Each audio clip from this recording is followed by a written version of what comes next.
So we are back after the storm has passed. So we now have connection again. So Dr. Plimer, thank you for taking the time again. And let's continue. So you were in the middle of telling us something, sharing something very important. Well, in the peak of our last glaciation was 20,000 years ago. And this is when North America and Europe down to the Alps was covered in ice, thick layers of ice. Chicago had about 3 kilometres of ice. Toronto the same, Montreal the same. In Scandinavia, there was 5 kilometres of ice, and there was so much ice on Scandinavia that it pushed the country down, or the countries down. When the ice is gone, then Scandinavia is rising. And so what that means is it looks as if sea level is falling in Scandinavia. It is, land level is rising. So as soon as someone talks to you about sea level change, then they also have to, in the same sentence, talk about land level rise and fall. Mm-hmm. That doesn't happen. We then started to come out of our glaciation about 14,000 current interglacial, which we're enjoying. And 14,700 years ago, the ice sheet started to break up. They started to retreat. And the very thick ice sheet over Canada broke up about 12,000 years ago and dropped huge amounts of ice into the oceans. The oceans became very cold. The surface waters were fresh water and very, very cold water. And we went into an exceptionally cold period for a short time called the Younger Dryas. There we had temperature changes of about 15 degrees Celsius over 10 years. The Younger Dryas lasted for about 1,300 years, and we came quickly out of that. Now, during the Younger Dryas, we humans were struggling. We needed to survive, and we changed from being hunter-gatherers to settling ourselves in villages. These were fortified villages, so there must have been a little bit of trouble around. And we also invented agriculture. So we had animal husbandry. We had docile animals that we kept, like sheep and cattle. We started to grow grain. So that was a great period of time. We bounced out of that very quickly. Now, that 15 degrees Celsius rise in 10 years didn't kill people. Now, that's a real event of global warming. And we continued to warm. We had then another sudden cold period for about 500 years, again, where more ice sheets from Canada broke into the oceans. And we reached the peak of our interglacial 7,000 years ago. So between 7,000 and 4,000 years ago, we were at the peak. Now, that interglacial that we're in is no different from previous interglacials that last about 10,000 years.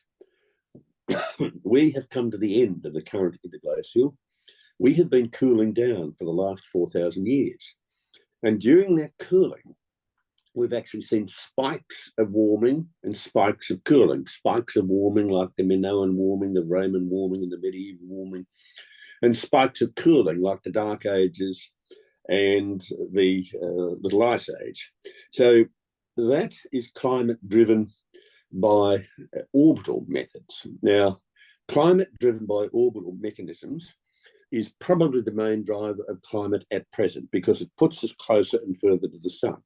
But the sun also has cycles, and these cycles are on multiples of 22 years. And we've measured cycles of 210 years, 1,500 years, 87 years, but it's a 22-year cycle, which we've known for 350 years is a driver of climate. And then we've got other cycles like a lunar tidal node of 18.7 years. And every 18.7 years, we push warm water up into the Arctic. And we look at multiples of these cycles, and we have 60-year ocean cycles. So if you want to look at the exploration of the Northwest Passage, that happened every 60 years. That's when the Northwest Passage was open. So we've got a very good integration of history, archaeology, and geology to look at climate cycles. But the most important thing about these cycles are that you can't do anything about them. No government legislation will change the orbit of the Earth. No government legislation will change the fact that on planet Earth, we have been cooling for the last 50 million years. We've been in an ice age for the last 34 million years. No government legislation is going to claim to change the fact that we're moving out of a interglacial, and we started that about 4,000 years ago, and we're still moving out of the interglacial. So if someone in the press or some activist clown claims, oh, this is the hottest time since we've had records, well, no, that's not true. It was far hotter in the peak of the interglacial. Mm-hmm. It was far hotter in Roman times. It was far hotter in Minoan times, far hotter in the medieval warming. It was far colder than now in the Dark Ages and far colder in the Little Ice Age. And since the finish of the Little Ice Age in 1850, we've actually had temperatures rising. And what do you expect? After a Little Ice Age, do you think it's going to get cold? Do you think it's going to get warm? So it's completely misleading to claim that we are living in the hottest times, because you say, since when? Mm-hmm. Since the medieval times, it was warmer. Since the time of Jesus, it was warmer. So you have to look at climate over time. You cannot look at measurements over 5 years, 10 years, 50 years, or 100 years. Mm-hmm. That's not climate. That's just looking at the variability of the weather. And when we look at the variability of climate, which is the long-term weather, you can see that there are cycles. And these cycles are driven by extraterrestrial activity, such as galactic activity. They're driven by tectonic activity, and they're driven by orbits. Now, no past climate change in the geological record has been driven by carbon dioxide, even though the carbon dioxide content was much higher. So why should we argue that today's climate changes are driven by humans? So all of that I go through in this book, the Little Green Book, and this is for older people. And I look at the cycles and ask the questions. Is the planet in a crisis? Are we having a climate emergency? Well, yes, we are having an emergency. It's an emergency of common sense. It's an emergency of knowledge. I look at how much fossil fuels are being consumed over the history of time, and there's nothing unusual. We're still having about 80%, or a little bit more than 80% of all energy comes from fossil fuels. So in this third book of the trilogy, I'm asking the questions, well, what's all this about? It's not about the climate. It's not about the environment. It's not about science. It's about unelected people who are creating new ways to take your money. So in other words, this climate crisis that is being propagated by those in power, would you say it's driven by ignorance, or do you think it's intentional? Well, I think it's intentional, but also it's exacerbated by ignorant media who are wanting to sell a sensation, and they sell it in today's news. And if you show that they're wrong, and that takes a few days to do, it doesn't matter. They've moved on to the next story. Mm-hmm. So the media are only in about selling a story that's going to frighten you and want you to stay on the channel or stay listening to that radio station or keep reading that paper. It's not about the truth. No. And the history of the planet is written in stone. These are not my facts. These are facts. Full stop, end of story. And we might argue a little bit about the interpretation, but the broad scale interpretation that I've given you has not changed. It hasn't changed for decades. Mm-hmm. And so we cannot in any way view the climate hysteria as anything else but a way of controlling humans. Yeah. Now, we humans are hardwired for fear, and that derives right back in our evolutionary history, where we had to look over our shoulder for something that was going to get us and kill us. Yeah. We still have those hormones that are there for us being hardwired for fear. And this is exploited by governments saying, oh, you've got to fear this material that you can't see, called radiation. You've got to fear this material you can't see, like viruses or bacteria. You've got to fear climate change because we can't see carbon dioxide. We can't smell it. We can't taste it. We can't feel it. So these are wonderful mechanisms for stopping people being creative and stopping people thinking for themselves. What you need is a large group of people who are cattle. They just follow, they go to the slaughter, and they just pay tax. Just shut up and pay your tax. And what do you think the ultimate goal is? I mean, it's money, it's power, but what is the ultimate? The Industrial Revolution led to the growth of the middle class, and that was because of coal. We can reverse that process if we take coal and other fossil fuels out of the equation. And so this is an attack on the middle class. The middle class is finding it more difficult to live with the cost of living and the cost of energy. And ultimately, we will go back to having serfs and a few elite. And I think that's the ultimate goal, to get us back to where we have people who are basically slaves to the establishment. Yeah, I think I would agree with you. So I want to run through a scenario. We're sitting at a dinner party. This topic comes up all the time, the climate crisis, climate change, and the hysteria. Can you give me some really clever responses? So these are the things that I hear when I'm chatting with people. Here's a comment. Give me a really short, smart response that we can equip ourselves with to respond to people when we're in a social setting that is simple but to the point. Okay, so I'm going to throw out some things. Man is driving climate change. Show me the evidence. And what will happen is I'll quote the IPCC, and I will state, well, there are two IPCC reports, one of which is a summary for policymakers, and that's hysterical, and it's totally unrelated to the scientific reports later. And by the way, have you read the IPCC reports? You're pretty brave if you have. It's a very, very concise 4,000 words of compilation of information that hints that humans might change climate. But if you go to, say, chapter 11 of the latest AR6 IPCC report, they, in small print, of course, hidden away, tell you that there is no evidence that human activity gives us additional hurricanes or higher temperatures or more wildfires. So show me the evidence. Okay, here's another one. CO2 is driving climate change.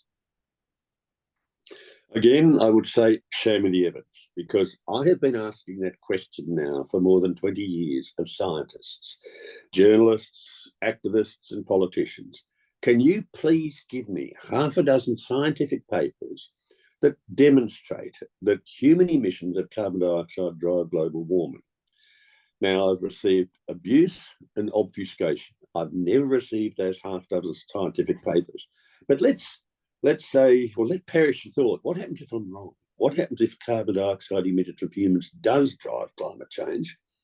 Then you have to show that the other emissions, the natural emissions, the 97% of all emissions done by humans, done by nature, don't drive climate change. Now, that's never been done. So no one's ever shown that human emissions drive climate change, and no one's ever shown that the natural emissions don't drive climate change. So it's checkmate. Okay, here's another one. We're all going to fry. We're past the tipping point. It's been much warmer in the past. You've only got to look at history. Look at what was written in those wonderful 300 years of the medieval Ottoman, when it was up to 5 degrees Celsius warmer than now. What happened? We didn't fry and die. The economy expanded. The population increased. We became much wealthier. And with the excess wealth, we built the great cathedrals and monasteries and universities in medieval times. Now, in Roman times, it was also much warmer. We know that from where they grew their crops, where they harvested salt. They grew wine grapes and made their wine from grapes in northern Yorkshire. You couldn't do that today. It was much warmer. We know from their clothing. We know from where they planted olives. They had olives right up the Rhine Valley as far as Bonn. So it was much warmer in those times. We didn't fry and die. And so in the past, we've seen no tipping points. Why is it that because you live today, there should be a tipping point? Okay, here's another one. We're seeing a huge uptick in natural disasters. So we have to do something. Well, we certainly have to do something. We've got to look at history. And when we look at history, we see the exact opposite, that over the last 100 years, the number of natural disasters has actually decreased enormously, and the number of people killed in natural disasters has also decreased. That's due to increased wealth, where we've been able to build better buildings. Rather than living in bark humpies, we now live in buildings made of concrete or bricks. The cost of natural disaster damage has gone up because we are wealthier, and we can now build places on the waterside where we might get storm damage or hurricane damage. But history shows us the exact opposite. And I've given you answers to those three questions. And you can see why I never get invited to dinner parties. They don't invite me. They don't want me. But No. people are frightened of the truth. Okay, here's another one. The world's population has never been higher.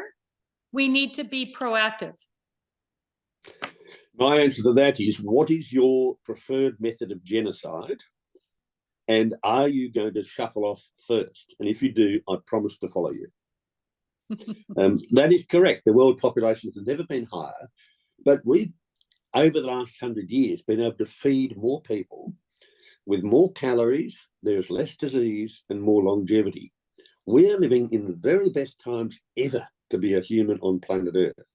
So yes, the population is increasing, but we're seeing in many parts of the world, as soon as they start to become wealthy, then the birth rate goes down. Look at Europe, look at North America, look at China, for example. And it is poverty that gives you a high birth rate. And it is distinctly possible that in the next 30 years, the birth rate will decline to the point where the human population will naturally decrease. Now, if you are keen on genocide, which most of the Green Movement is, and it started out as a death cult, and it still is, then they are very keen to have people die. They are very keen to reduce the population.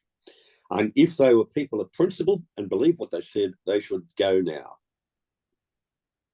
Yeah. And then another one. We all know that hydrocarbons link to climate change. And that's, I mean, people that claim this. The science says that hydrocarbons are linked to climate change. Which science? Show me the evidence. We have been using petroleum products for just over a century. And during the last 150 years, we've had 3 very slight periods of warming and 2 very slight periods of cooling. So if that petroleum use is giving us climate change, giving us warming, why have we had those periods of cooling? Why shouldn't it be just constant warming? So it's a wonderful ideology, but it's contrary to evidence. Well, you know what? I think that we all need to kind of internalize those responses and have them at the ready, because these conversations do come up at dinner parties. And those who are, I hate to say, well, they're completely worked into a lather on these issues, and the talking points are all the same. And they are convinced they're backed with science. At that dinner party, are people drinking wine? Because if you're drinking wine, the fermentation process has put carbon dioxide into the atmosphere. Are those people drinking bread? Because the making of bread has put carbon dioxide into the atmosphere. How did those people get to the dinner party? Did they travel in a motor vehicle, or did they walk? What food are you eating? Now, that food wasn't grown in your backyard. That had to come from somewhere. It had to be transported, and normally by diesel-driven vehicles. So these arguments are quite facile. I find dinner parties quite boring. I don't get invited anyway, because they know exactly what's going to come if I ask one of these questions. But okay, here's maybe one more that comes up quite a bit. Net zero is smart, and it's the responsible goal. Why is net zero smart? What is net zero? Now, net zero has never been defined, and I presume that this is where we don't emit carbon dioxide as humans. We don't emit carbon dioxide. Well, there's a little bit of a problem with that, because as I go into in one of these books, the book for the small kids, the little green book, I point out that when you eat cookies, you metabolize that cookie into growing into a bigger person. You get rid of waste products, and you breathe out carbon dioxide. You breathe in 0.04% and you breathe out 4%. So if you really want net zero, then drop dead. That's the best solution to it. Net zero is one of these things that rolls off the tongue. It's absolutely and totally meaningless. And what it means is that you would have to go back to living in the caves and hunting and gathering. Now, go and do that.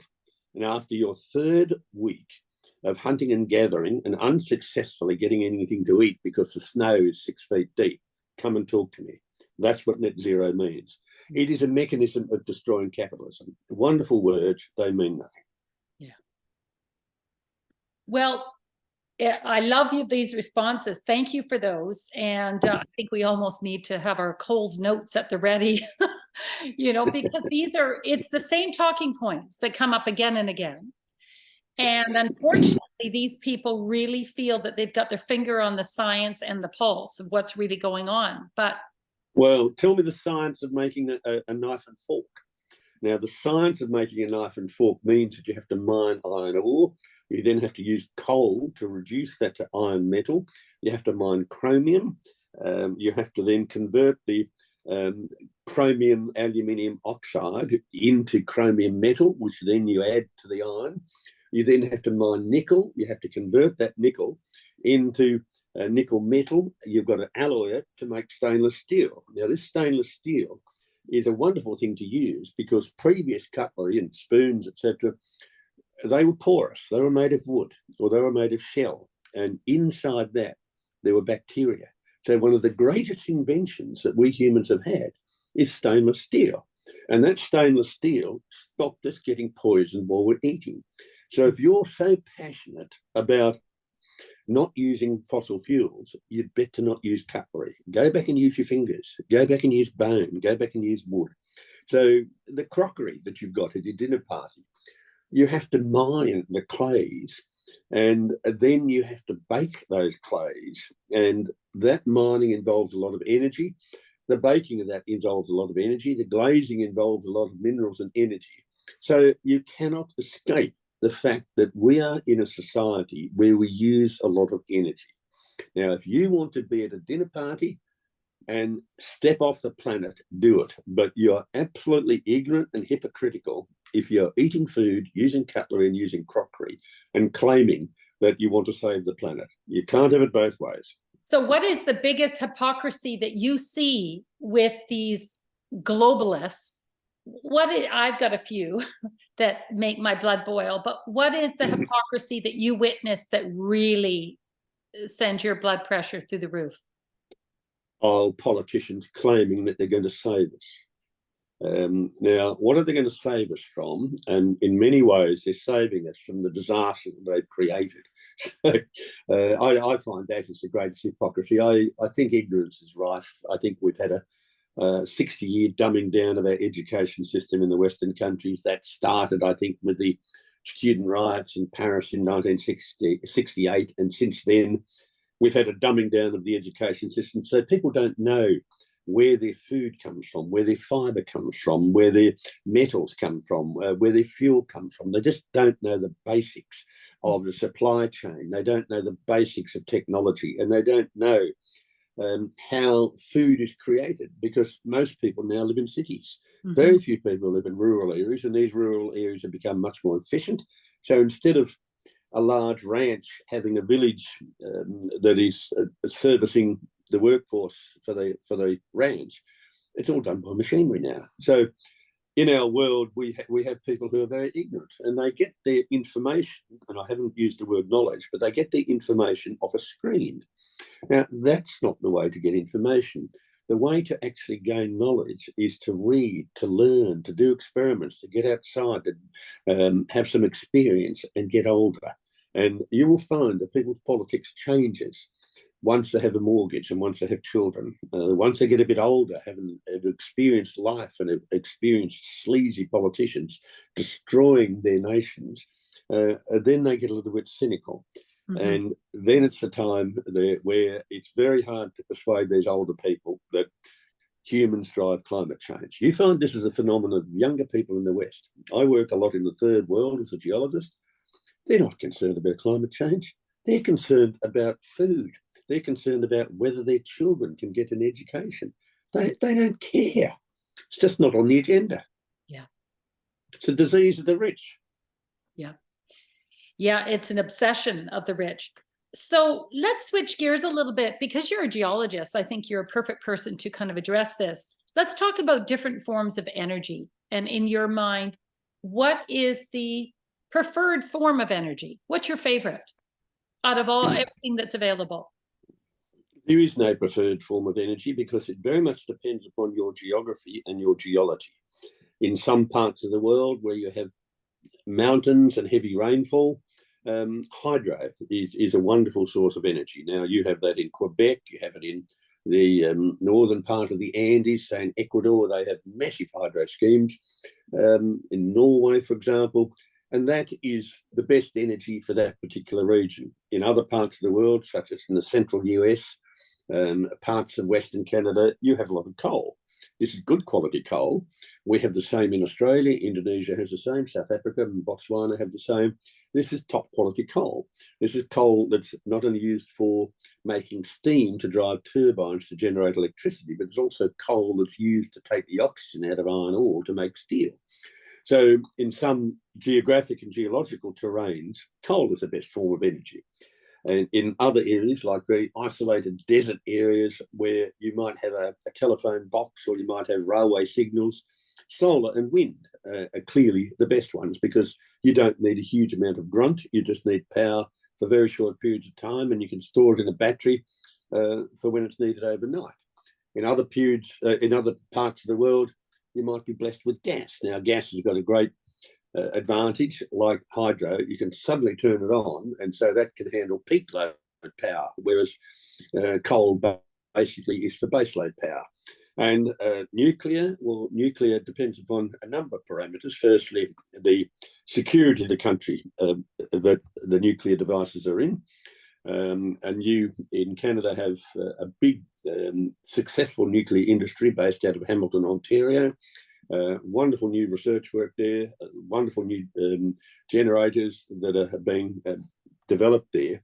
So Canada's a stable country. It doesn't have a revolution every second minute.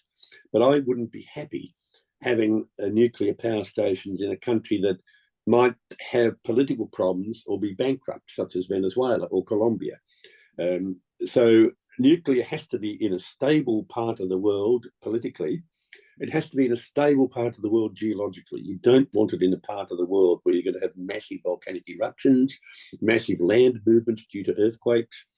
And nuclear is probably the future for energy because it is really long term. If you've got wind or solar, you have to replace those plants every 15 years or so, and the capital costs are enormous every time you replace it. You do it once with nuclear and it lasts you 70 years. The same with coal. So energy, it's very much horses for courses, but my most unfavourite forms of energy are wind and solar. They are inefficient, they are intermittent, they are very high cost, they are massively polluting, and they are totally unnecessary. We're using wind and solar to replace reliable, cheap electricity systems, and we've replaced them with unreliable, expensive electricity systems. So for energy, I think a mix of energy, for many, many reasons, is the best way to go. In my country, we have droughts. Now, every time you have a drought, you can't have hydro. You don't have enough water for the cooling towers of a coal-fired power station. So you obviously need gas and nuclear. We've only got one nuclear reactor. That is a reactor for research and for creating medical isotopes. We, like Canada and Kazakhstan, are a huge producer of uranium as yellow cake, yet we don't have our own reactors. We send it abroad for someone else to use. So it depends upon your geography. If you are prone to droughts, as we are in Australia, then nuclear is obviously a good source because you can have cooling by liquid metal or liquid salt or gas. You needn't have water cooling. Mm-hmm, mm-hmm. So essentially what you're saying is your energy source really needs to be customized to what resources you have available, you know, at your back door, so to speak. Very much so. You know, accessibility to the resource. Yes, and also to your geography. For example, in Germany, when they were absolutely stupid and went down the wind and solar route, They could back up their power with coal-fired power from Poland. They could back up their power with nuclear from the Czech Republic and from France. They could back up their power with hydro from Switzerland and Norway. But in my country, we are an island continent. We can't put a power cord to next door. There is no next door. So we have to be absolutely, totally energy independent.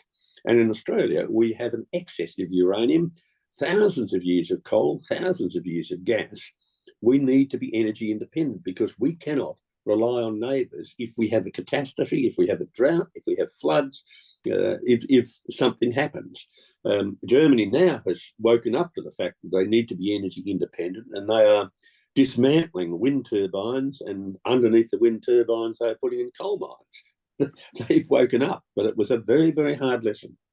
Well, you must have been horrified to see Germany, shut down all their nuclear plants when they had very efficient nuclear plants providing a good portion of their energy in that country. And I understand now they're buying energy from France from their nuclear plants.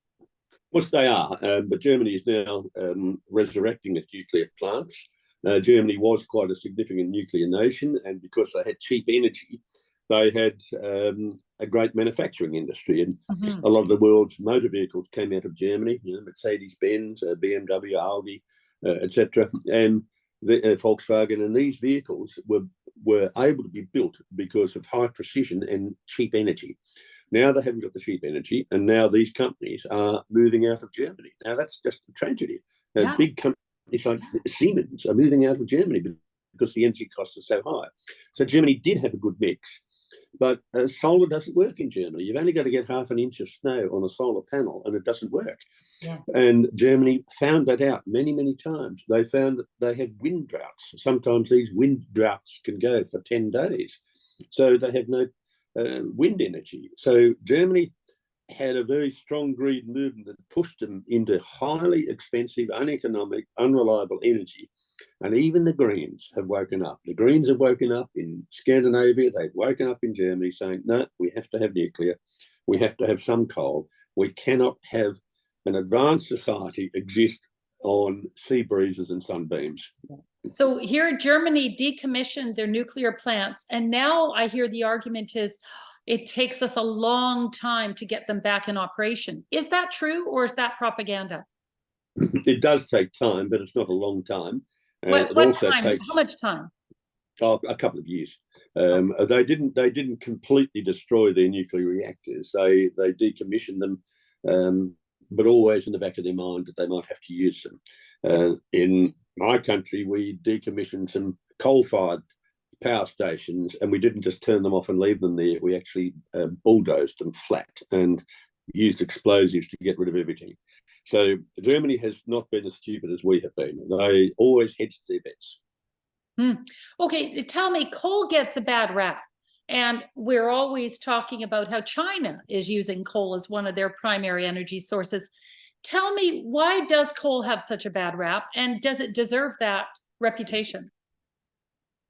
Coal has a very, very bad reputation, and that's because of a very successful long-term propaganda campaign.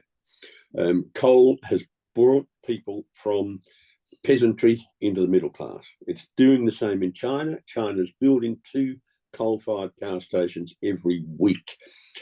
Coal is fossilized sunlight.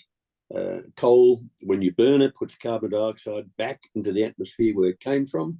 And when you burn coal, you make steam, and that steam drives a turbine. That's mechanical energy. So you've converted chemical energy into mechanical energy. And then that spinning turbine with magnets and coils, you can convert that into electrical energy. It is a very, very cheap, reliable, long-term way of making energy. Coal received a bad rap because previously some of the Northern Hemisphere coals, which were quite sulfur-rich, created quite bad smogs, and we have the great big London smogs of early 1950s. And that was because the coal-fired power stations didn't exist then. Everyone was burning coal for cooking. Everyone was burning coal for heating. Once they had centralised power stations and they had scrubbing systems to take out the sulfur dioxide to take out the particles. We cleaned up the environment. So coal did have a bad reputation. It's been pushed very, very hard by the Greens, and people have fallen for it. Coal is the most efficient way of making electricity in a developing country. Now, we cannot go without fossil fuels. We use about 6,000 materials in our lifetime that come from fossil fuels. We can ban fossil fuels, and there'd be things like makeup and toothpaste and plastics, fertilizers, which we wouldn't have.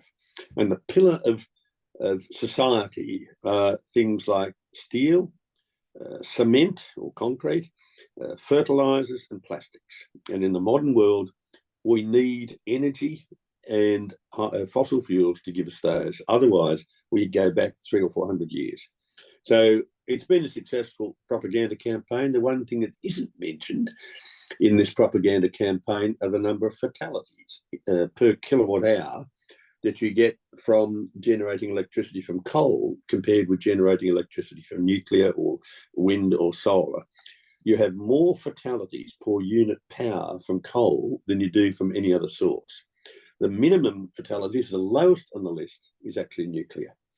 So we all know of explosions in coal mines. These are gas explosions due to carbon monoxide and methane, a very explosive mixture. This has been happening for hundreds of years, and sometimes a large explosion will kill a few hundred people underground.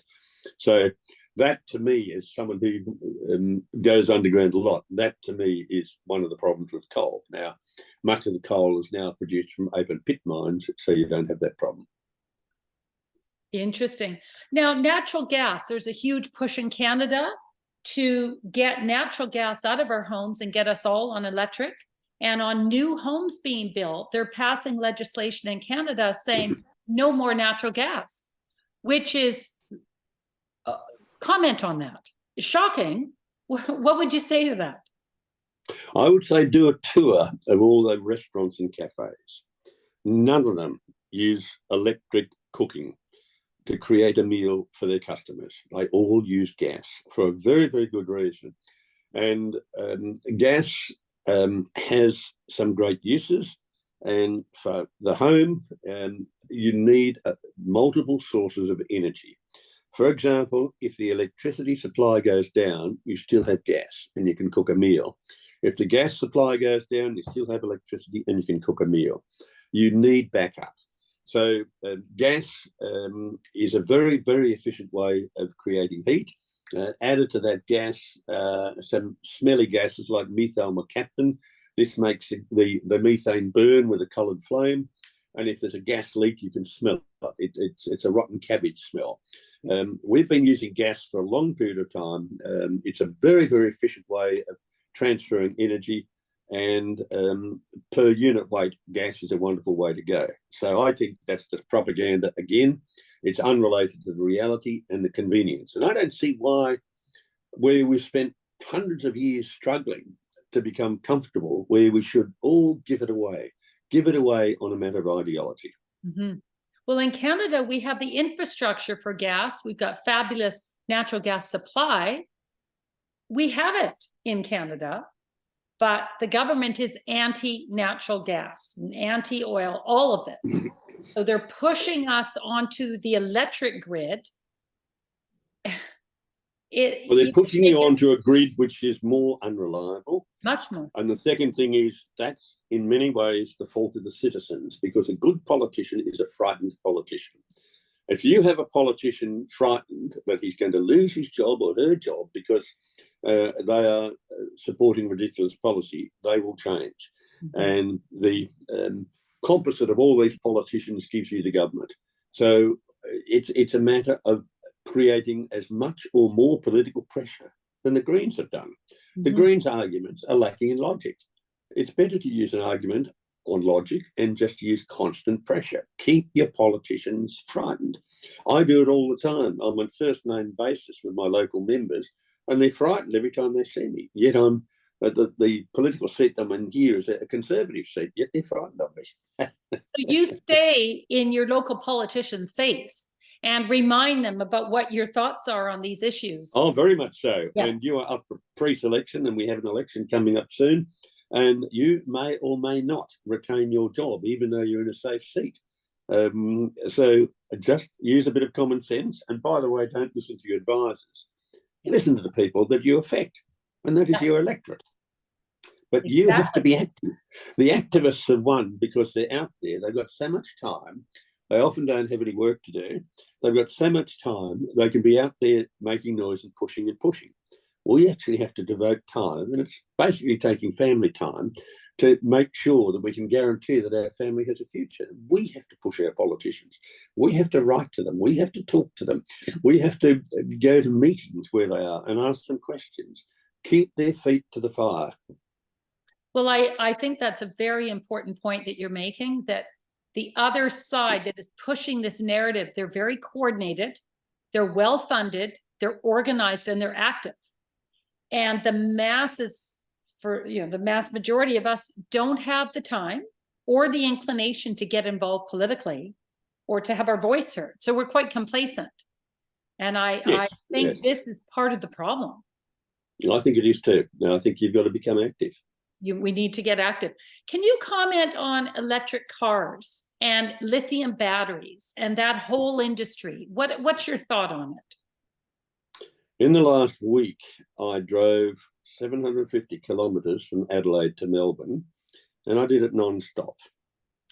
I couldn't have done that in an electric car. It would have taken me 3 days, and I did it in 7.5 hours. Coming back, I did it the same. So I've done 1,500 kilometres in less than a week, in 4 days. You couldn't do that in an electric car. I would still be out there trying to find somewhere in remote Australia to plug that car in. The second thing is they're over expensive. The third thing is all the electric car makers are losing money like you wouldn't believe. The fourth thing is they're incendiary bombs. Many ships now won't carry them. Many parking stations won't have electric cars there because of insurance problems. And to swan around in an electric car is the ultimate of hypocrisy, because you need orders of magnitude more commodities to build an electric car compared with an internal combustion engine. The second thing is that there are some commodities, like say the cobalt, that go into your electric car, and you're saying, oh, I'm saving the planet driving the car. Where does the cobalt come from? Most of the world's cobalt comes from the Congo. It is mined by black slave children in dangerous open pits and dangerous underground mines, where they get killed by rockfalls and where they get killed by cobalt poisoning. So you want to try to tell me that by driving an electric car, you are being moral. No, you're being absolutely immoral, and you're a supporter of children being used as slave labour. So the moral argument doesn't work. The economic argument doesn't work because they cost a lot more. And the resources argument doesn't work. You're not saving a planet. The amount of copper you need in electric cars is far more than an internal combustion engine. Copper mines now have less and less metal in them. They are getting deeper and deeper. The amount of waste rock, which gives you acid drainage, and the amount of tailings gets higher and higher. So they're a complete and absolute dead loss. They were tried in the 1830s and failed. They were tried at the beginning of the 20th century and they failed for two reasons: too heavy and too expensive. And really, they don't have the range that you need. Now, if you only live in a city and swan around a few yards every day in a car, then you could have an electric car, but you still have the moral argument and the resources argument to deal with. It's a fad. It's become too expensive, and the major car manufacturers, the three big ones in the US, are now backing off because they've lost far too much money. Can you quantify the cost of the energy to create an electric car and then to recycle an electric car for its life, serviceable life, versus a combustible engine car? No, I can't. I haven't got that at the tip of my fingers. But the order of magnitude, are we talking? It's 5 times greater. For example, electric cars don't last very long. They have massive devaluation. Their resale value is almost nothing. You can't recycle the battery.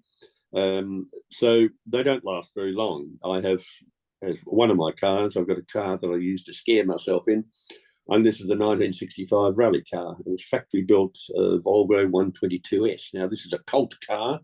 It's a white knuckle drive. It's still going. It's still going flat out. It's been on 2 London to Sydney rallies. I don't know how many miles it's done because the speedometer has stopped. I use other systems for navigation on it. That car's still going. There's not one valve, one transistor, one chip, or one computer on that. There's no plastic on it. And to make it even better, if I'm on a rally, thousands of kilometres from anywhere, I can fix it. You lift up the bonnet of an electric vehicle, you can't fix anything. You lift up the bonnet of a modern internal combustion engine car, and I've got a couple of those, you can't fix them.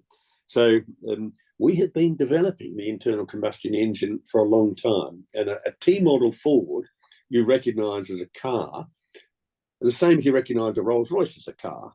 Both of them work on the same principles, but over time, we have had a far greater efficiency of internal combustion engines, and they are now very, very efficient. And the modern internal combustion engine is frighteningly efficient, and they have all the gizmos that you need. So I think we've taken a long time to develop these horseless carriages. Ultimately, one day we will have another means of transport rather than burning petroleum products, but we have a lot more research and development to do. So you would say that the consumption of energy to create the electric car is maybe 5-fold more. If you're looking at the much more, yes, yeah, much more. The lifetime is much shorter. And I say that because you have to mine lithium, which is a very rare element, and you need to shift a lot of material to mine lithium if it's an open pit mine, and the rest of the lithium is mined by solution mining. But the main metal in an electric car is copper, and the amount of copper in an electric vehicle is absolutely monstrous. And there are figures out there showing 6 to 10 times the tonnage of material has to be shifted to make an electric car compared with an internal combustion engine. Well, it's alarming because that narrative pushing the electric car and how that is the responsible type of vehicle for us all to own makes no economic sense. And it doesn't environmental sense, and it doesn't make ethical sense. But no one's talking about that. Well, people are, but the mainstream media is following a narrative, and the narrative is to scare you. The narrative isn't to say, well, this is not a very good idea, folks. We should think about doing something else. Electric vehicles are out of the realm for the average person to buy. They're just too expensive. So this is, again, killing off the middle class. Yes. And the Tesla battery, if you need to replace it, ranges, from $10,000 to $20,000. Well, that's a mighty big expense. And I've heard that they even will sometimes lock you out of the car when the battery really does need to be replaced. So I would agree with you. I love the old cars. They were well made, but people will guilt you and shame you and say you shouldn't be driving that anymore. I'm not guilty. I don't feel guilty at all. It's already been manufactured. So yes, in a sense, it's free. The energy has been consumed. It exists. Keep it on the road. I do. Yeah. Cheapest way of running the car. Well, it's fascinating. So what car company? I mean, the majority of the car companies seem to be running headlong into this electric car business. But I noticed Toyota has been resisting. And I think Toyota's smart. They have said no, they're not going to halt production of the gasoline engine, the combustible engine. They're going to continue, which I think is quite interesting because they stand alone. But what's your favorite car company right now? Who's talking the most sense in your mind? President Biden has been pushing the American car manufacturers to go electric, and they did. And that's resulted in massive losses and tens of thousands of people losing their jobs. And the big three in the US are now going back to the internal combustion engine. Toyota has always had hybrids out there, and have done the sums. And last night I read something from the Volvo car company, and Volvo had looked at comparing electric cars with hybrids with internal combustion engines, and looking at the amount of carbon dioxide that was released in the manufacture and use of these vehicles. And it was damning. The electric vehicle didn't save anything. It was at the same level as an internal combustion engine. So Volvo have now said that they're going to go fully electric. So if you own Volvo shares, which I don't think you can now, it's a Chinese-owned company, but sell them, get out of them, because they're just not going to make money. Some of the really upmarket cars, like some of the upmarket Mercedes, BMWs, Bentleys and cars like this, they just have improved their engineering. They've got better and better and better. So they have, and the cheaper range have gone electric for those people that want a hybrid or an electric. But for the ones that are really the special cars that make them money, they haven't. So the automakers that are trying to go full electric and appease the politicians, or appease, at some level here, you need to make money. Do you think that these automotive makers are not connecting the dots, or do you think they're being bribed, or what is going on? I think they're trying to satisfy the government's needs, and the US government was saying we need to go electric, and customers wouldn't buy these cars. The number of electric cars sitting in sale yards and warehouses that haven't been sold is just enormous. The public don't want electric cars. They can't, and especially in a big country like Canada or the US or Australia, where on a good day's driving, I can do 1,200 kilometres. I couldn't do that in an electric car. Yeah. We have to travel very, very large distances. Yeah. You can't do it. Well, that's Anyone right. living in a rural area could not have an electric car. You cannot travel the distances. And if you are travelling, if you're on a mission to get from A to B, you cannot afford the time to be sitting around waiting in a queue to be able to charge your vehicle. And you might not be able to go very far before you have to charge it again. Much of rural Australia, they just don't have charging facilities. Why? Because you can't get from one town to the other. So there's no point in having a charging facility because you're stuck somewhere in the middle of nowhere. Yeah. Well, and also in a lot of jurisdictions, plugging in your car is far more expensive than going and filling up your tank. Well, expensive in terms of time and expensive in terms of money. And there's some apartment complexes that are not wired to be able to have 2 or 3 people charging an electric vehicle overnight. Yeah. You have to actually rewire the apartment complex. So these were built before the fad of electric vehicles came along, and it is a fad. And we see fads come, we see fads go, and generally they cost a lot of money. Yeah, this one's costing a lot of money. It's a very unfortunate one. So what keeps you awake at night? What is if you do wake up in the night, what really troubles you?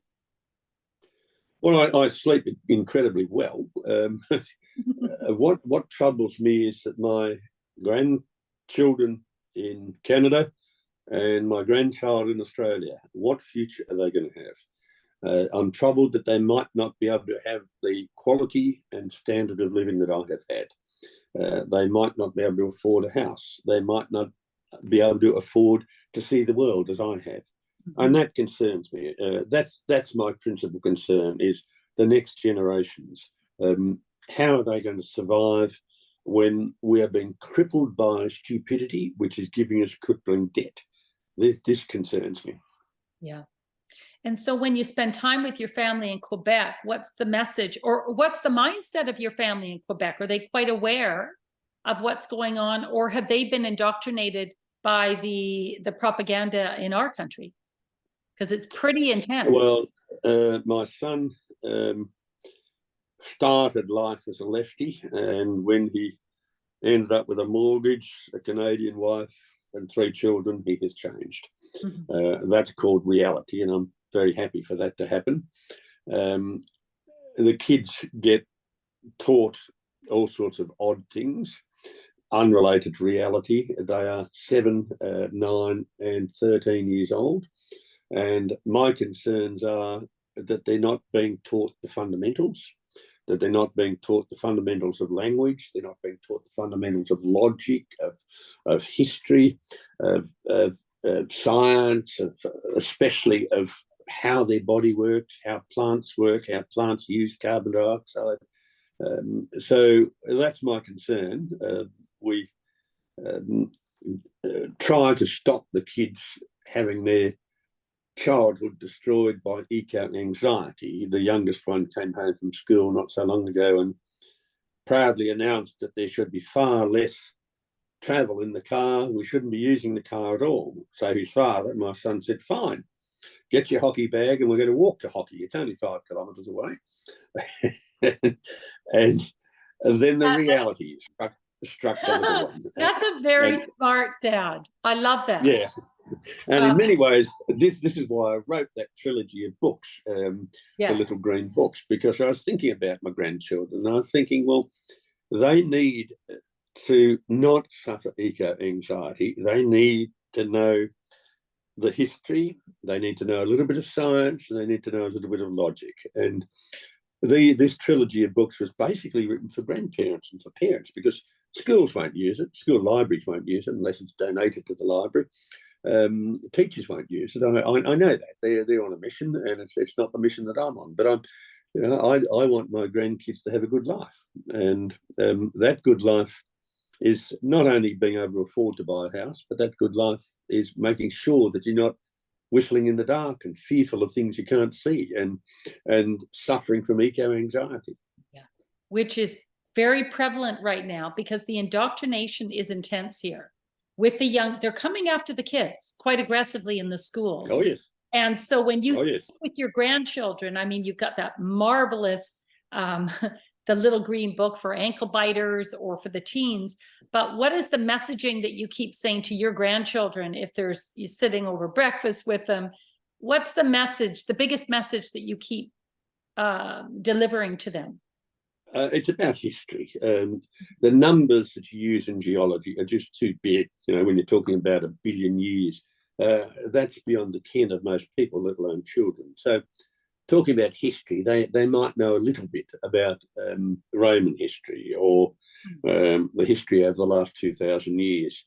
And that's, I've found, the very best way of getting to them, talking about history. And they also, I'm old enough to be able to talk about my life, and the other grandparents who are in Montreal, they also give them the same message, that there is nothing to fear about. We have seen tough times before.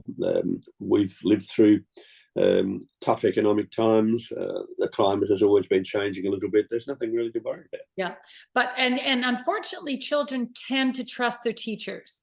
So how do you tell your children that your teachers are feeding them a narrative? How do you deliver that message most efficiently? Don't necessarily trust what your teacher is telling you, because it's not based on fact. It's based on, it's almost like a cult. That's a difficult thing, because you don't want kids to mistrust their teachers. You don't want them starting life very early not trusting any figure that they admire. So what I've given them is sequences of questions to ask their teachers. And basically it's a message to the teacher: you just watch it. This kid's onto you. This kid understands what's going on. So simple questions. And I once put out a book years ago, How to Get Expelled from School. And there were 101 questions there that you ask your teachers. And there were special questions for Friday afternoon where you get thrown out, which meant you could get home early. And that was, that must have hit the mark, because the left-wing Australian government set up a website trying to answer these 101 questions and were attacking me. And that was wonderful, because I clearly had hit the mark. I think the same thing will happen with this book. We've got an extremely left-wing government in Australia now, and they will deplatform me. They will attack me as a result of this book. But it's now into its second reprint. It's just run off the shelves because parents see a need for it. So I'm giving kids some of the weapons they need to be polite, but to ask a question and to teach kids something that's very important, to be a critical thinker, to be skeptical. As a scientist, you have to be skeptical. There's no such thing as a consensus in science. You're skeptical about everything. And for kids to be skeptical is a good tool that you have for life, because people are always trying to steal your money or persuade you of this or persuade you of that. If you've got a good, healthy skepticism, then you can survive all those rigors of life. Yes. Well, I think it's a marvelous tool. This trio of books that you've created, I think it's brilliant. And I wonder, what has the response been if you've shown this to teachers? My sense is a lot of teachers don't necessarily buy into this ideology, but they're being directed to impose it on their students. So if you present this book, you know, especially the one for the ankle biters, if that's introduced to an elementary school teacher, I wonder how receptive they are to, maybe not secretly, but this is another tool in their little box that they can maybe read it aloud to their class, but keep a low profile with it. Like, many teachers may appreciate that resource. Yeah, well, that is also in mind. I know a number of school teachers. I know that they're directed to teach certain things in the syllabus, and I know that they are a little bit seditious. And this book encourages sedition. This trilogy encourages sedition, where you can arm the teachers with knowledge that they might not have. Now, my field of science, geology, is one of the minor fields. Not many people know about the history of the planet. And if you can put it in a language that people can understand, then immediately they realise that what changes we're seeing now are very, very small compared with the past, and that carbon dioxide's got nothing to do with it. And in the third volume, the one for what I would call it for 20s and wrinklies, that's basically a summary of the history of the planet, and showing you the massive changes, the ice ages, the extinctions, continents breaking up and shifting back together again, and how that has driven many, many things. But we've had changing carbon dioxide in the atmosphere, and that hasn't driven climate. So it's basically to give teachers a little bit of reassurance. And over the years, together with a couple of schools, I've been taking groups of rather disturbed children into the outback, and this is, you know, almost a monastic role that myself and another chap do. It's, you know, we pay for it. It costs about $50,000 a year to take these 40 kids into the outback. We take them out for just over a week. Completely changes their life. They get one-on-one attention.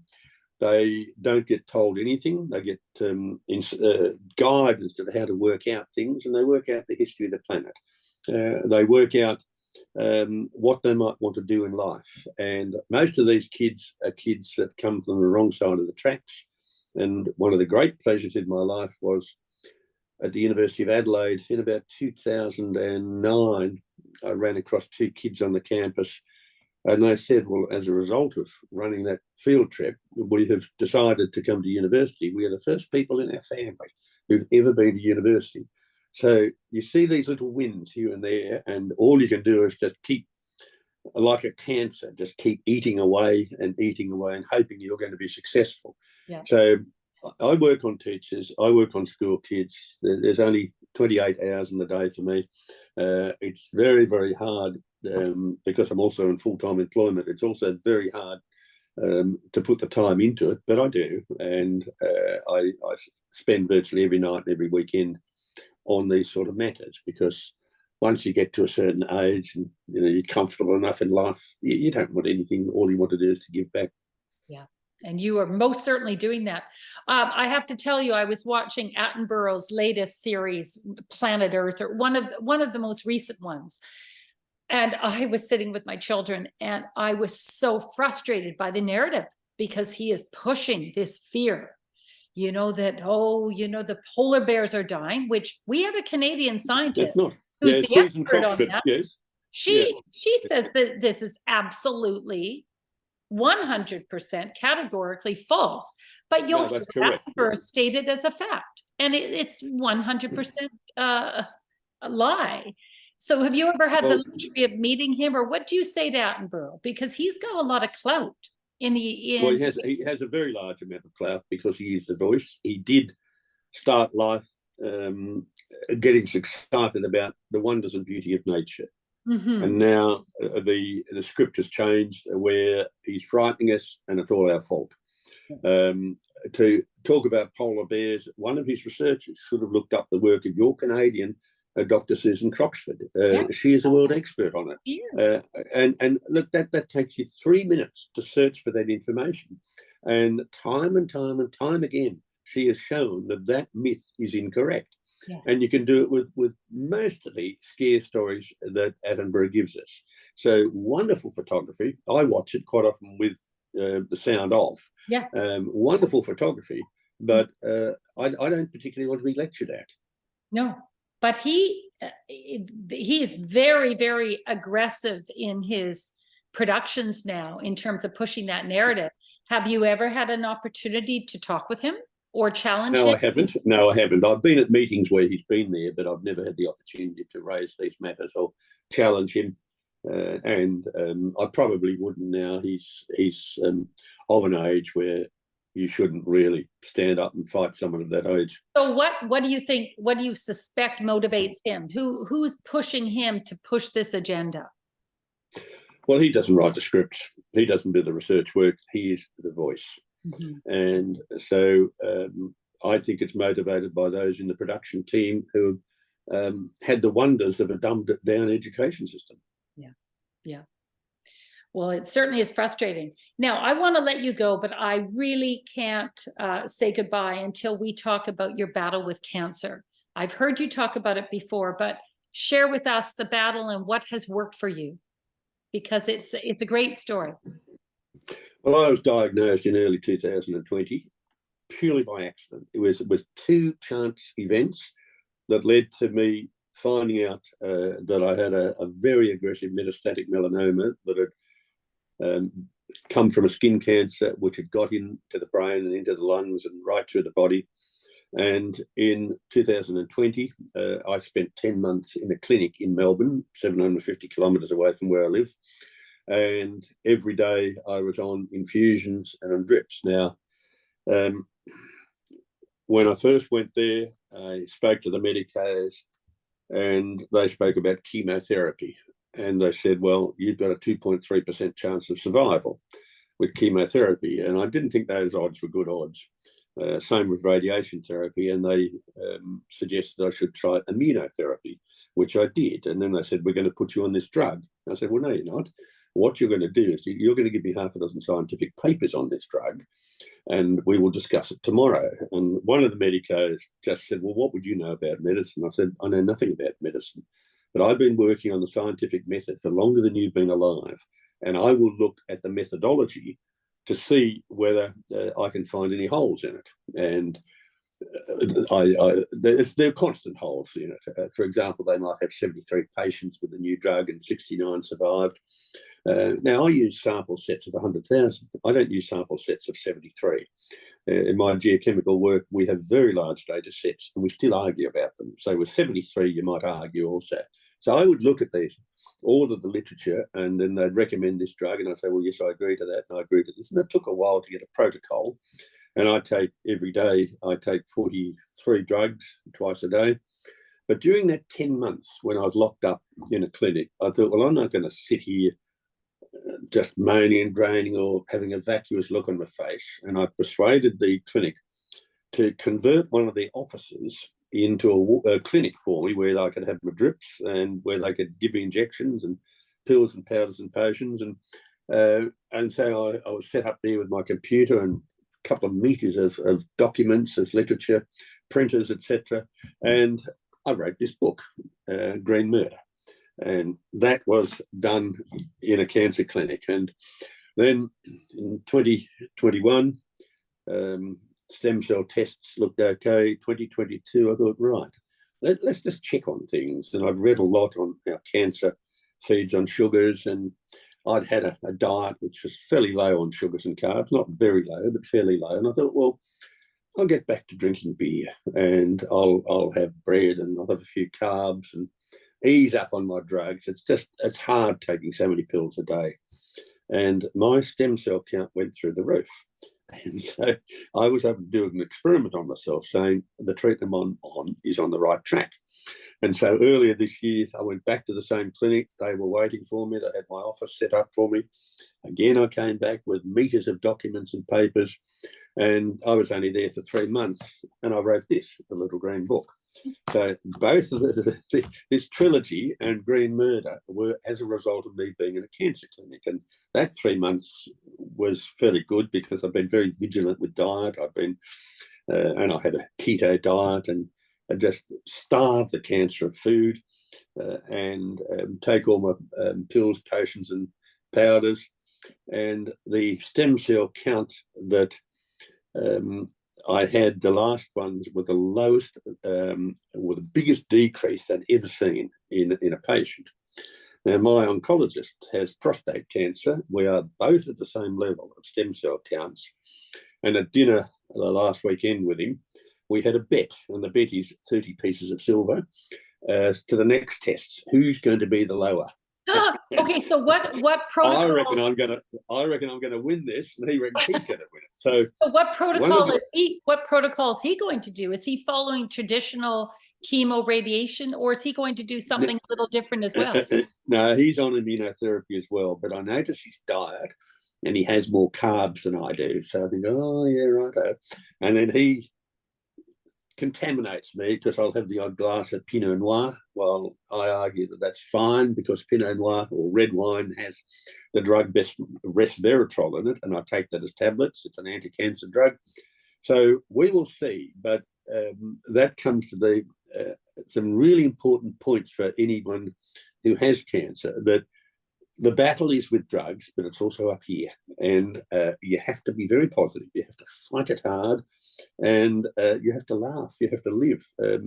And basically, I've been in the wonderful position of having a very, very aggressive cancer, getting it very, very early, hitting it very hard, trying to get the right protocols.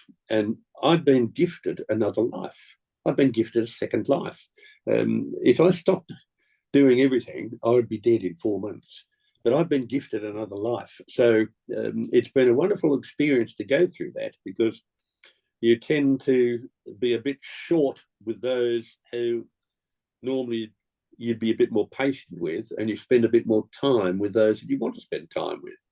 And so it's I'm not recommending going and get cancer, but if you have a weight problem, get cancer, that'll knock it off very quickly. So it's been a wonderful experience to have to face up to your mortality, to have to deal with a pretty disciplined protocol, and deal with some dreadful drugs, which are really horrible things to ingest. I've had my morning drugs. I've had my 42 this morning. I have a slightly different protocol in the evenings. And I have drugs which many of them are extraordinarily expensive. I've had to have a cancer vaccine made in Switzerland. I have tests that are done, and other tests, material is analysed in Greece and in Zurich in Switzerland. I have drugs that are veterinary drugs that are out of patent. I have a great cocktail of drugs and supplements. And there's a twofold approach. One is to build up my immune system, and the second is to starve the cancer and attack the cancer, attack various proteins, attack the way in which the cancer multiplies and metabolizes, and to attack that. And at this stage, I'm feeling very good. People say I'm looking very good. I've certainly got a lot more energy than I had years ago, even though I've whacked on a few years. And I've lost weight that I should have lost. So life's pretty good because I'm alive. And I have only said to my wife just the other day when I came back from the cancer clinic just to get some blood tests. I don't get the blood taken here in Adelaide and get it air freighted. I go there so I can talk to the medico, talk to the nurses. Every time I go into that clinic, there's a different collection of patients. And I'm thinking, well, there are two of us that are long-term survivors. The others don't last long. And most of the patients that go there are at stage 4. They have gone down the chemo and radiation therapy route. As a last measure, they've taken immunotherapy, and it's too late because the immune system is damaged. And so while I was focusing on building up my immune system, there was no way I was going to have any injections, any infusions related to COVID. They weaken your immune system. The game I'm in is to strengthen my immune system. So it's been a very, very interesting journey, and it's resulted in a couple of books. It resulted in a reassessment of my life. And my oncologist says that he'll get 20 years out of me. Well, I want to get his 30 pieces of silver first, and then we'll worry about the 20 years. So it's interesting because I do hear cancer patients here in Canada will say they almost want to withhold treatment unless you get these COVID vaccines. And I shake my head. I think, how criminal. Because from what I understand, the research I see, I would agree with you. It lowers your immunity. So why, if you're already battling cancer, what's that all about? Well, I refuse to get vaccinated. And I'm not going to talk in public about the ways around the system. There are ways around the system. And I was able to travel internationally, even though I hadn't been vaccinated. You can do it. But well, Australia became like a giant prison, right? It was. The whole character of Australia has changed.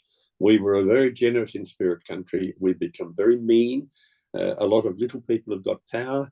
And we have become much more authoritarian, and that happened overnight. And I'm still really unable to understand that. But we really had a very, very blunt weapon to try to treat COVID, and it didn't work anyway.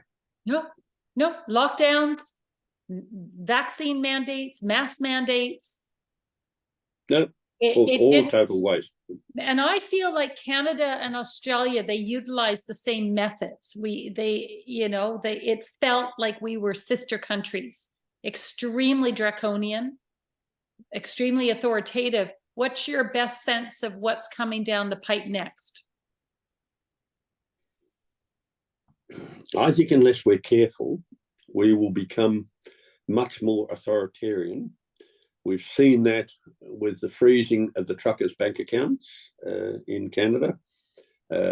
We have seen it with the rise of artificial intelligence, the digital economy, the withdrawal of cash from the economy.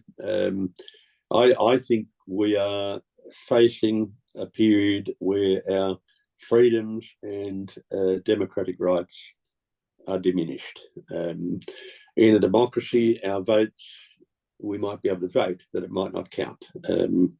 So I have great concerns about the future. Most political systems don't last very long. Democracy might well be coming towards its end, and we might be going back to the system where the world has survived for thousands of years, and that is autocratic systems.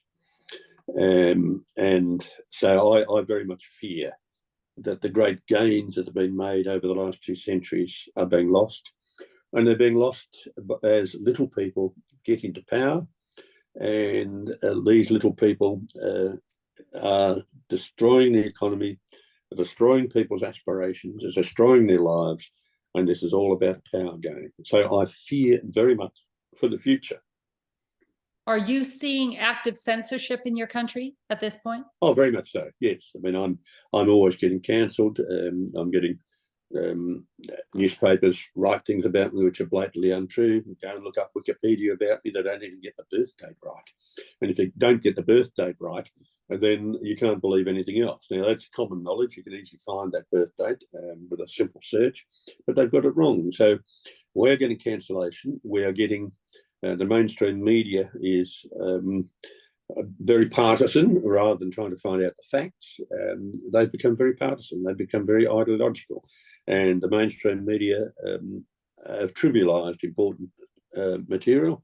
And most of the mainstream media is just rubbish. It's just trivia. It's nothing that makes you want to go and buy or watch something. So I don't think our sources of information from the mainstream media are what they used to be. Now, we have sources of information on the internet. We can find all sorts of things, but if you do a search, normally the search engine puts various things at the top of the list, and it's very, very hard to find what you want to find unless you really know what you're looking for. Exactly. So I think for younger people, it's become a big problem. They cannot differentiate between propaganda, knowledge, and information. There's no way of doing it now. As in the past, we used to have editors of newspapers who were pretty blunt. We had any books that were put out were edited very strictly. I was an editor of an encyclopedia of geology with two others. Now, we were brutal. You have to be, because you want to get this as close to being correct as possible. But in today's world, that's not important. It's the message. You need to get the message out there. It doesn't matter whether it's wrong or not. It's just that you have to be on message with the ideology. And we see that with all sorts of things, with gender, with religion, with science, right across the board. And in fact, all major aspects of Western civilization, such as the churches, such as the education system, such as our institutions, they've all been attacked, but they haven't been replaced with anything better. Yeah. And unfortunately, the younger generation will look you up on Wikipedia as though that's next to God and read, well, you know, Dr. Ian Plimer rejects scientific consensus on climate change, and you're criticized for misinterpretation of data and spreading misinformation. And they'll believe it. And they'll believe it. I reject consensus on any scientific matter. I reject consensus on any scientific matter, because science is married to evidence. And it is not teams of people that make the great discoveries. It's fairly odd people who are out there on the side who go out on a limb and really don't care what people think. They're the ones who make the great discoveries. So I reject a consensus because science isn't about a consensus. Yeah. Science isn't about putting your hand up and voting. We have had consensus before in science. We all once thought that the Earth was flat. That was incorrect. We all once thought that the atom was the smallest unit that you could have. That was incorrect. We then thought that the subatomic particles, like the electron, was the smallest particle ever. No, that was incorrect. We now know that there were particles smaller than that. So throughout the history of science, we have had consensus, and that has been abandoned when more information comes through. Right. So science is actually got nothing to do with consensus. Mm-hmm. So Wikipedia is correct. I reject the consensus on climate science. But actually, but they're correct for the wrong reasons. But to be fair, I think that if you were to put 100 solid scientists in a room and talk about climate, I would suspect that the vast majority would agree with you. Oh yes, of course. But you know, the vast majority of the real scientists out there are being silenced. Oh, that's very much the case. But you've got to remember what climate science is. Now, climate science is a new invention. Previously, we've had 250 years of climate science in the geological textbooks. And it was recognised in the 1700s that the Paris Basin had fossils of tropical organisms there. And people realised that there was climate change. They very, very nearly got to the theory of plate tectonics, very close to it. So we've been dealing with climate in geology for 250 years in our textbooks. We've been labouring over the debris left behind by retreating ice in Europe. And there were great arguments. These might have been great boulders thrown by trolls, or this might have been evidence of Noah's flood. And eventually, the ideas that this is debris left behind by retreating ice, the evidence was so strong that idea was accepted. Now, if someone comes up with new data, we might have another idea. So geologists have been dealing with climate change for a long while. We look at a sedimentary rock, and we will immediately ask the questions: what were the conditions that this formed in? Was it tropical? Was it temperate? Was it high latitude? Was it in deep water? Was it shallow water? What are the fossils telling us about the environment of the past? So we've been doing that for a long while. Climate scientists basically are mathematicians And most of them, if they didn't live in institutions, sponging off taxpayers, frightening us witless, they'd be unemployable. So it's one of these BS jobs, and modern world is full of BS jobs. It's one of these BS jobs, but because governments can exploit fear, and because newspapers and television and radio, etc., love fear, then it's a wonderful bandwagon to get onto.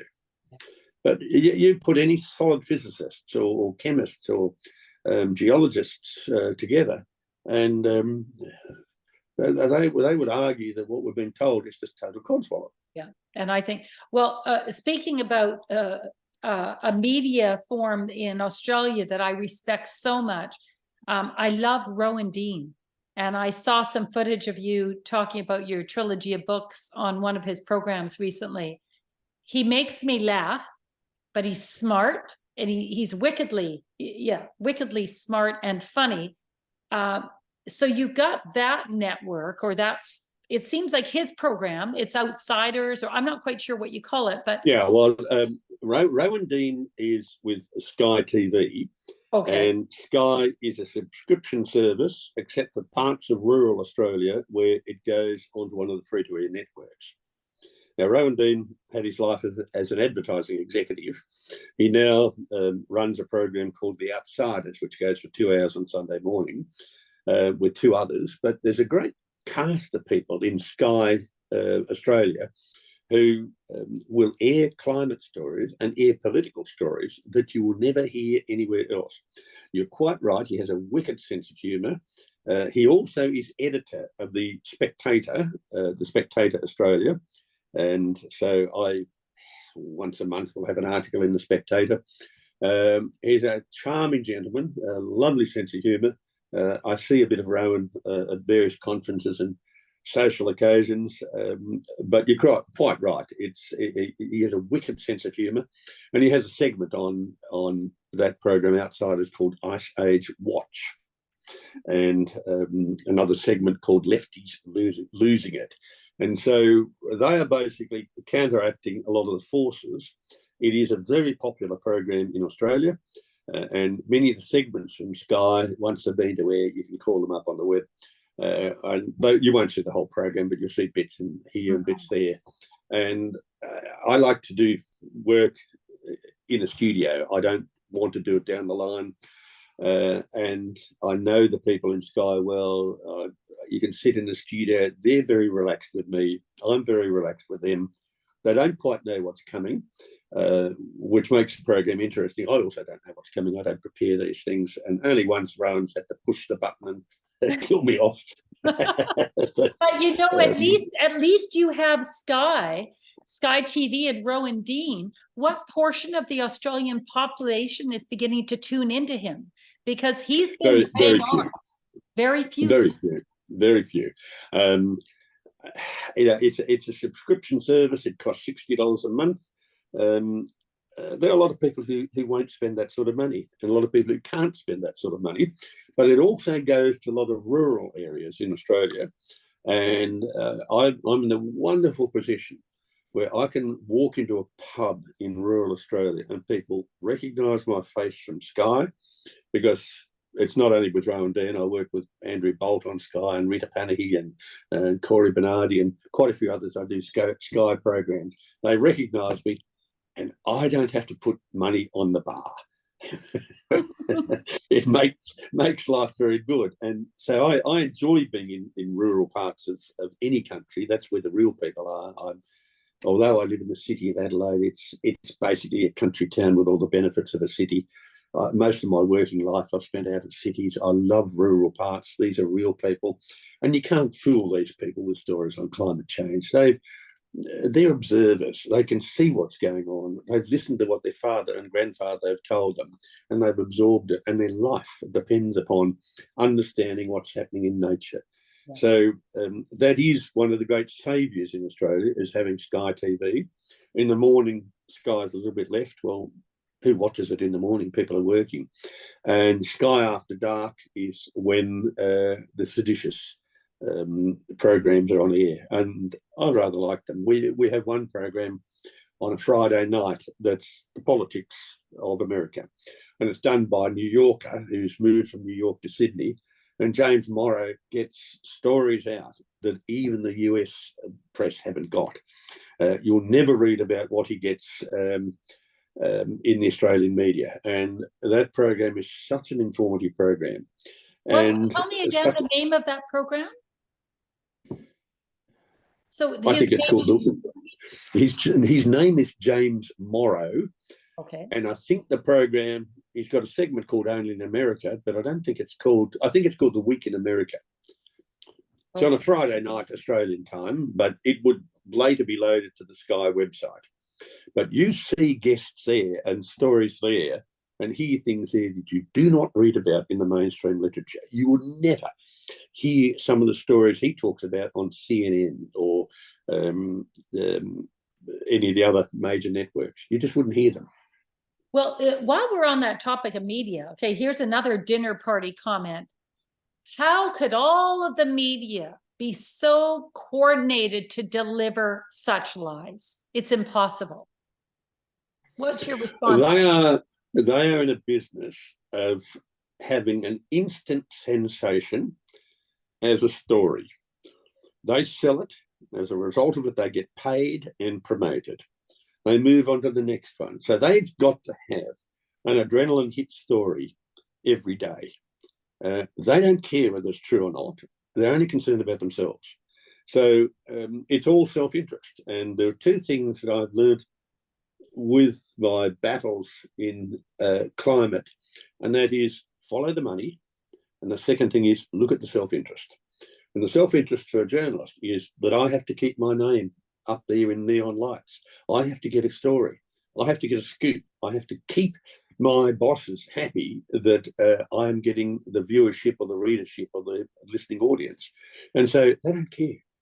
And the day of having an investigative journalist who might take 10 weeks to get a front page story out, and then you hear nothing that journalist for another 10 weeks, those days have gone because newspapers now are struggling. Free-to-air television stations are struggling. They're all on a death spiral. That's because we can get information, whether it's news or whether it's valid, we can get it just by turning on the computer. Yeah. Well, in Canada, if that investigative reporter conducted 10 weeks of research and came at a conclusion that does not fit the narrative, that story would never run in our media. Well, exactly right. So why employ the investigative journalist? Exactly. And that's what's happening. Now, we do have one or two networks in Australia. We have a news limited newspaper called The Australian. It's a daily newspaper, a national-wide newspaper. It's the only national newspaper that does do investigative journalist stories. We have Sky TV that has investigative journalist stories. And so many of the Sky TV presenters will be off air for a month or so, and you know that there's a good story coming up. Yeah. So my last question for you is, give me your prediction. Where are we going here? I think we are probably heading for a depression or a recession that could be exacerbated with a war. And if that is the case, then I think it's an existential environment we live in. I think the only way we will get out of this climate hysteria is through the hip pocket. We are too wealthy. We are able to spend huge amounts of money, or governments are able to spend huge amounts of our money on these fads. When times are tough, that won't happen. So I fear that will be a long time away. I fear that people will be suffering a lot. And I see over the next period of time in my life that my aim is to upset as many people as possible by using facts and speaking the truth. And on my headstone, I would be very happy if someone wrote, "He gave the cage a bloody good rattle." In other words, I'm in there causing trouble. And I think you've got to be there causing trouble. But the interesting thing is with my troublemaking is, and this is, I'm into another one of my careers in life, writing these books has given me a lot of access politically in this country and elsewhere. And so I mix in circles that no university professor could ever get into. I couldn't have direct access to senior politicians if I was just the normal, well, as I was the professor and head of earth sciences at the University of Melbourne. I wouldn't have had access. I now have that access. It's direct access. And so I intend to exploit that. I intend to use that because I want to try to have weapons out there that people have got and people can use, that when things get bad, they can say, oh, yes, well, yes, we've got information on this and we can counteract it. So I'm trying to get people weapons to fight what I think is a forthcoming disaster. So you're having access to people that you normally would not have access to. Are they CEOs of companies? Are they politicians? Who are you spending time with these days? Well, the answer is yes to both. Mm-hmm. And is for example, do you find that there's a quiet movement occurring underneath, how would I say? Because there's kind of two levels. There's the visible, but underneath it all, is there a movement that's resisting this this peculiar ideology? There is a resistance. There are not many. It's getting bigger and it's getting stronger. Too many politicians and CEOs are woke. They don't want to stand up on matters of principle. Mm-hmm. And my argument to the politicians are that people vote down party lines. But if you stand on principle, you will always get votes. So I spend a lot of time privately with politicians. For example, the next couple of days, I'm dealing privately with some senior CEOs and politicians on the other side of the country. Well, this is very good news because I'm hearing reports that very powerful CEOs and politicians are beginning to stand up and say, I'm sorry, but this is UN Agenda 2030. Sorry, it's not going to happen. Net zero policies. Sorry, it's unachievable, unrealistic. And my sense is there's a growing dissension. There is. All I want to do is accelerate this. Mm-hmm. It's very hard for a politician to say, I was wrong. They get hammered in the media, but I think it's very human to say you were wrong. I'm sorry, I was wrong. I made a mistake. So I think politicians, if they said that, would actually find that more people vote for them because people would say, oh, thank God, at last we have an honest politician. Absolutely. So I think that there is resistance, and what I'm trying to do is to give people the weapons for the resistance. Absolutely. You can equip the politicians and the corporate leaders and help them counter this ideology. Well, that's exactly what I'm doing. You're the best person for the job, really. Yeah. Mm-hmm. And this trilogy is written in a language, especially the third one for 20s and wrinklers. It's written in a language where politicians, and very, very few of them are trained in science or engineering, but it's written in a language where they can understand it, whereas the language here is just killing an ant with a sledgehammer. It's a different language. So, yes, I do spend a lot of my time.